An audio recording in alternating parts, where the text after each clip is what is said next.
Good morning, GeoGypsy here.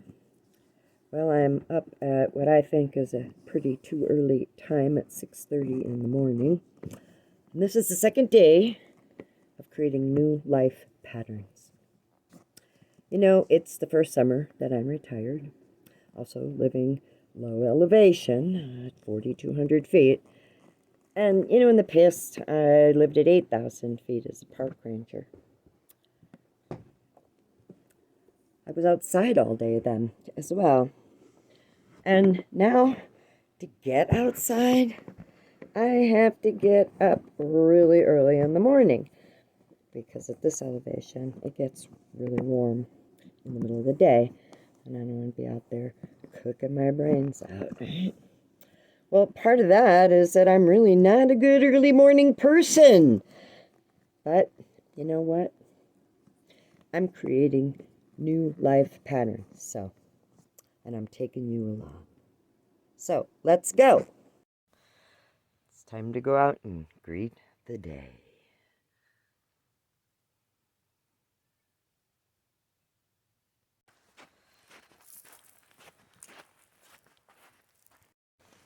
So, why am I out so early in the morning?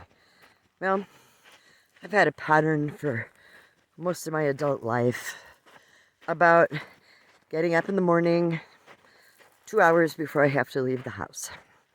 So I would set the alarm to do that, and then make coffee, and slowly greet the day. However, being in central Arizona, it's only mid-May, and already the days are getting up into the high 80s, so it's really hard for me to get out and walk. And I need the exercise as well as getting outside. Only the second day giving this a try. It's not easy to change lifelong patterns, and I know that, but this is really an important move for my health. Otherwise, I sit inside all day, and, well, my butt's not good, and it's just not healthy for me at all. For today's walk, I'm going to the other end of the meadow. There's a little bit of a trail, and the fence line goes out a ways, and then the fence line goes up that hill right there. But it's really brushy up there, so I'm not sure I'll make it that far. Maybe another day. So turn around, head back down my little trail here. Things always look different when you come at them from the other direction. I do like loop trails, and there's a few of them here, but well, we'll get those later, another day.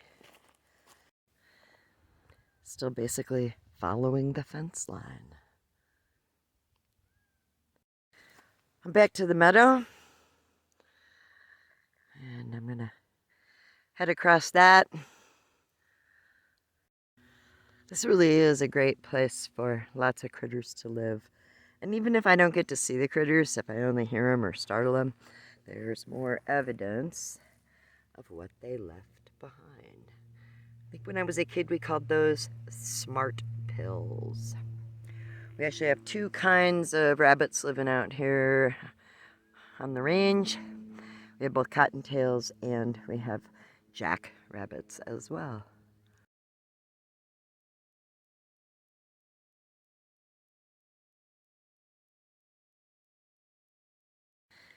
If the trail looks sort of like a two-track, it's because it is. And that's because the small vehicles come out here to run the fence, make sure everything's in line, you know, if they have to bring tools out or anything. And the trail follows along here. We did the meadow area, and now we're walking amongst the manzanita. And I think these trees are absolutely gorgeous. You can see in down into the depths where the trunk is, that beautiful red bark. Well, that's kind of what it is about manzanita. This is an evergreen, although it's not like a pine tree. And it does drop leaves. You can see up here where some of them are brown and about to go. Otherwise, there's always green leaves on the manzanita. Well, okay, made it back home and was gone for not quite an hour. Walked just about a half a mile. And, well, there's the end of day 2. Getting up early to go for a walk, changing your patterns.